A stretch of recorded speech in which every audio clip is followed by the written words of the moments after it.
नमस्कार दोस्तों, स्वागत है आपका अपने YouTube चैनल पर। अगर आप इस चैनल पर नए हैं तो चैनल को सब्सक्राइब कर ले और इस परिवार का हिस्सा बने। दोस्तों, एकादशी की हार्दिक शुभकामनाएं। विजया एकादशी है, विजय दिलाने वाली एकादशी, और शत्रु हो रोग हो सभी पर विजय दिलाती है। फागुन माह के कृष्ण पक्ष की एकादशी है और इस व्रत के फल स्वरूप ही भगवान श्री राम को लंका में विजय प्राप्ति का वरदान मिला था। पंचांग भेद के कारण इस साल एकादशी की सही तारीख को लेकर भक्तों में कुछ उलझन की स्थिति बन रही है, तो पहले जान लेते कब और कैसे करना है। एकादशी व्रत की शुरुआत 6 मार्च को सुबह। एकादशी तिथि की शुरुआत 6 मार्च को सुबह 6:30 पर हो रही है। इसका समापन 7 मार्च को सुबह 4:01 पर हो रहा है और इस साल विजय एकादशी 6 और 7 मार्च दोनों दिन मनाई जा रही है। 6 मार्च को गृहस्थ के लिए है, वहीं 7 मार्च को संप्रदाय वैष्णव संप्रदाय वाले मनाएंगे और विष्णु भगवान की पूजा दिन भर की जा सकती है। बहुत ही खूबसूरत योग में भी आई है। यह एकादशी वर्यान योग है, तो 6 मार्च को सुबह 11:30 बजे से शुरू हो रहा है। वर्यान योग जो कि 7 मार्च को सुबह 8:02 पर रहने वाला है। जो लोग भी एकादशी व्रत करेंगे 6 मार्च को, वह सभी विजय एकादशी के व्रत का पारण दोपहर को 1:04 से लेकर 4:04 तक कर सकते हैं।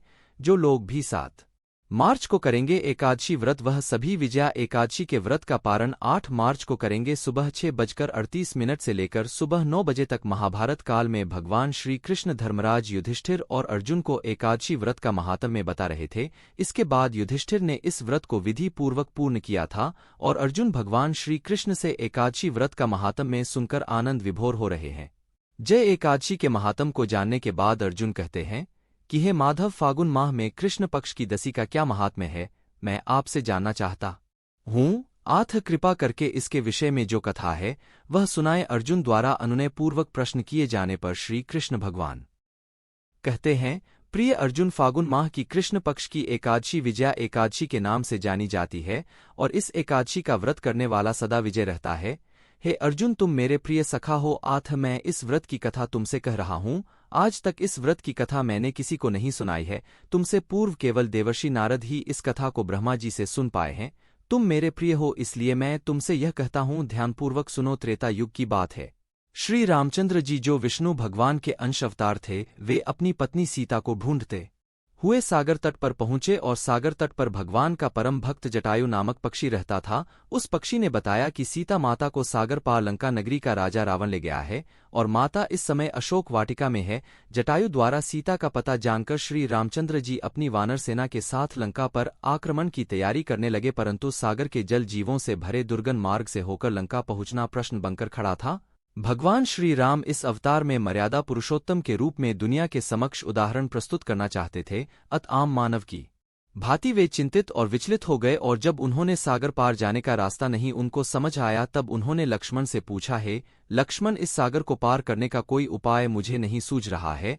अगर तुम्हारे पास कोई उपाय है तो बताओ। श्री रामचंद्र जी की बात सुनकर लक्ष्मण बोले, प्रभु, आपसे तो कोई बात छिपी नहीं है, आप स्वयं सर्व सामर्थ्यवान है।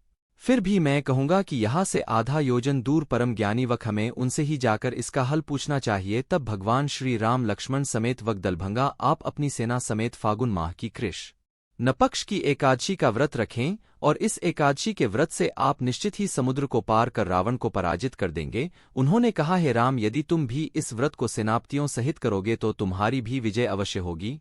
और श्री रामचंद्र जी ने ऋषि के कथा अनुसार उक्त तिथि के आने पर अपनी सेना समेत मुनिवर के बताए विधान के अनुसार एकादशी का व्रत रखा और सागर पर पुल का निर्माण कर लंका पर चढ़ाई की। राम और रावण का युद्ध हुआ, रावण मारा गया। तो हे अर्जुन, विजया एकादशी की जो कथा है वह मैंने तुमसे कही है। अब इस व्रत का जो विधान है वह तुम मुझसे सुनो। श्री रामचंद्र जी ने जिस विधि से विजया एकादशी का व्रत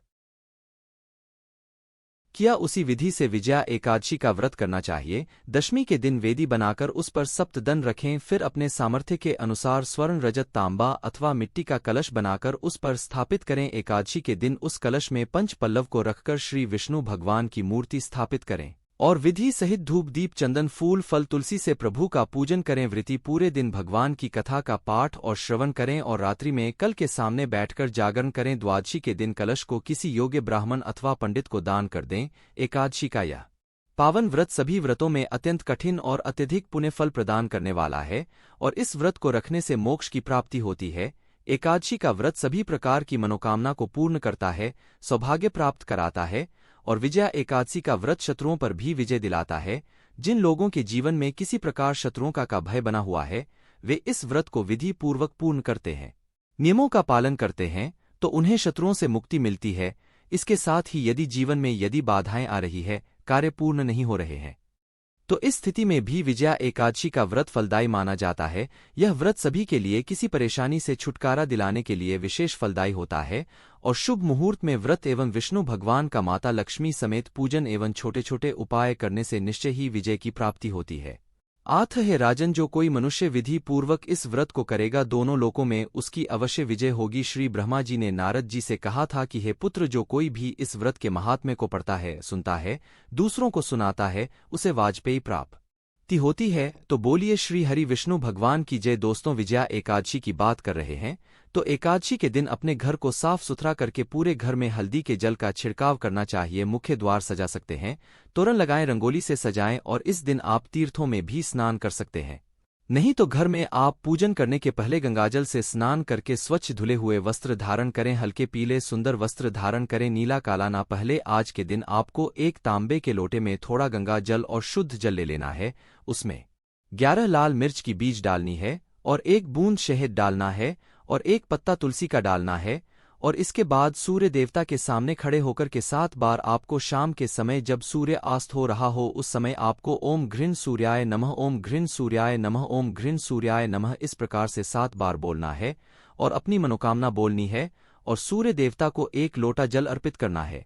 और अगर धूप है आपके पास चंदन का तो वो भी दिखाएं और बोले ओम सियापते राम रामाय नमः। क्या बोलेंगे? ओम सियापते राम रामाय नमः। थोड़ा सा जल हाथ में लेकर संकल्प करें कि आज मैं चोर पाखंडी दुराचारी मनुष्य से बात नहीं करूंगा, ना ही किसी का दिल दुखाऊंगा, गो हो ब्राह्मण हो आदि को फलाहार और अन्न आदि देकर प्रसन्न करूंगा, रात्रि को जागरण कर कीर्तन करूंगा। ओम नमो भगवते वासुदेवाय, ओम नमो भगवते वासुदेवाय इस 12 अक्षर मंत्र अथवा गुरु मंत्र का जाप करूंगा और राम हो, कृष्ण हो, नारायण हो, विष्णु सहस्त्र नाम को अपने कंठ का भूषण बनाऊंगा। ऐसी प्रतिज्ञा करके श्री विष्णु भगवान का स्मरण कर प्रार्थना करें, हे त्रिलोकीनाथ, मेरी लाज आपके हाथ, मुझे इस संकल्प को पूरा करने की शक्ति प्रदान करें। मौन हो, जप हो, शास्त्र पठन हो, कीर्तन हो, रात्रि जागरण हो, यह आपको करना चाहिए। और भूलवश किसी निंदक से आज के दिन बात हो जाए तो इस दोष को दूर करने के लिए फिर से सूर्य नारायण के दर्शन करें, धूप दीप से श्री हरि की पूजा कर क्षमा मांग लेनी चाहिए। आज के दिन पूजा स्थल पर एक चौकी लगाकर भगवान विष्णु की मूर्ति या तस्वीर स्थापित करें। दक्षिणावर्ती शंख है तो उसमें पंचामृत या गंगाजल भरकर भगवान विष्णु का उससे अभिषेक कीजिए। फिर शुद्ध जल से स्नान करवाकर प्रभु को आप चाहे तो पीले वस्त्र धारण करवा सकते हैं। पीतांबरधारी है प्रभु या वस्त्र वस्त्र का भाव करके कलेवा चढ़ाए, जनेऊ चढ़ाएं, अष्टगंध चढ़ाएं, चंदन चढ़ाएं। चावल नहीं चढ़ता है श्री विष्णु भगवान को तो तिल चढ़ा सकते हैं और चंदन का ही इत्र चढ़ाए, पीले फूलों से उनका श्रृंगार करें, भोग लगाए भगवान विष्णु को। खीर, पिस्ता, सीताफल, केला, श्रीफल, सेव की खीर इसका भोग लगाया जाता है। इसमें से जो भी उपलब्ध हो वो चढ़ा सकते हैं और घी में हल्दी मिला करके भगवान विष्णु के सामने एक दीपक जलाए। आप चाहे तो धन की इच्छा हो तो घी में धनिया के बीज डाल करके भी आज आप चंदन से धूप कर सकते हैं। और हर काम में विजय हेतु श्री हरि के निमित्त आज के दिन 11 दीपक का उपाय करना चाहिए। केसर मिला लीजिए घी में और या फिर हल्दी मिला लीजिए, केसर नहीं है तो, और उससे आपको दीप करना चाहिए। इसके बाद विष्णु भगवान की चालीसा विष्णु सहस्त्र नाम का पाठ करें, मंत्रों का जाप करें। आपके पास फटिक की माला हो, चंदन की माला हो, तुलसी की माला हो, उसे ओम नारायणाय नमः और महामां लक्ष्मी देवे नमः इन मंत्रों का जाप करना चाहिए। और विजय काशी की व्रत कथा का श्रवण करें, जो मैंने आपको ऊपर सुनाई है वही कथा आपको सुननी चाहिए। आज के दिन ओम पुराण पुरुषोत्तमा नमः इस मंत्र का जप करने से भी आपकी सभी मनोकामनाएं पूर्ण होती है।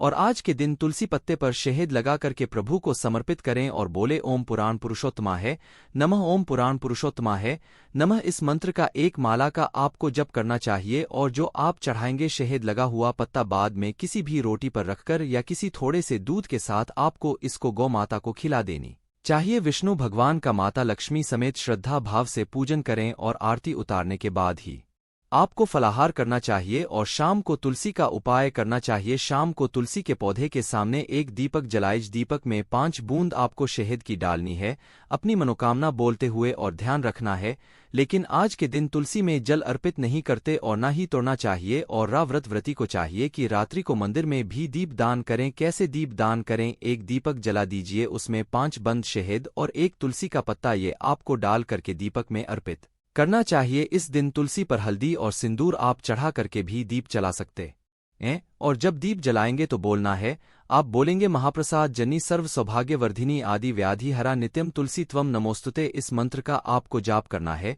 इसके अलावा भी आज के दिन तुलसी पर आप जो हल्दी का दीपक जलाएंगे उसके बाद आप बोल सकते हैं, वृंदावनी विश्व पूजिता विश्व पावनी पुष्प सारा नंदनीय तुलसी कृष्ण जीवनी तभामा शक चैव स्तोत्रम नामामु यह पठत ताम चस पूज्य सश्रम मेघ फलम लमित। ये तुलसी नामा अष्टक का पाठ हुआ। या आप बोल सकते हैं, हमेशा तुलसी पूजन करें तो आपको यह बोलना चाहिए स्तोत्र का पाठ। और रात्रि में भी जागरण करते हुए समय व्यतीत करना चाहिए, भजन कीर्तन करते हुए। अगले दिन सुबह किसी ब्राह्मण को भोजन करें या फिर एक तुलसी का पत्ता दान करें। किसी भी तरह से भोजन में डाल के आप दान कर सकते हैं। किसी को भी यथाशक्ति दान दक्षिणा देकर विदा करें। इसके बाद ही स्वयं भोजन करना चाहिए। दोस्तों, विजया एकादशी है, बहुत ही खूबसूरत एकादशी है। और इस तरह से छोटा सा तुलसी के पत्ते का यह उपाय करके आज के दिन आप अपनी मनोकामना को पूर्ण कर सकते हैं। और ध्यान रखना है, कुछ बातों का भी इस दिन में सोना नहीं चाहिए, रात्रि को भी जागरण करना चाहिए। किसी के लिए भी कठोर शब्दों का प्रयोग ना करें, क्रोध ना करें, झूठ ना बोले, जुआ ना खेलें, किसी भी प्रकार का नशा ना करें, इससे वंश का नाश होता है। चोरी ना करें, चोरी करने से 7 पीढ़ियों तक को पाप लगता है, इसका पाप नहीं धुता है। और ब्रह्मचर्य का पालन करें, धोखा ना दें। पति पत्नी आपस में एक दूसरे का मान सम्मान करते हुए, अपने रिश्तेदारों का मान सम्मान करते हुए इस दिन को व्यतीत करना चाहिए। इस प्रकार विजया एकादशी में व्रत करना, विष्णु भगवान का पूजन करना, तुलसी का पूजन करना आपको सभी पापों से मुक्ति दिलाकर हर एक क्षेत्र में विजय दिलाता है। और व्रत रखने से व्यक्ति को अपने कार्यों में विजय की प्राप्ति होती है। दोस्तों, कुछ करें ना करें, आपको मैंने कथा सुनाई है, उस कथा को स्वयं भी सुने और अपने फ्रेंड्स, फैमिली, मम्मी पापा, भाई बहन, बच्चे सभी लोगों से शेयर करते रहा करें, क्योंकि इससे भी समस्त पापों का नाश होता है। तो कर लीजिए उपाय। दोस्तों, इस वीडियो में इतना ही। कमेंट बॉक्स में बताइएगा किस शहर से है आप, और हरे कृष्णा लिखना न भूलिएगा। चलिए अगली वीडियो में मिलते हैं, तब तक के लिए नमस्कार।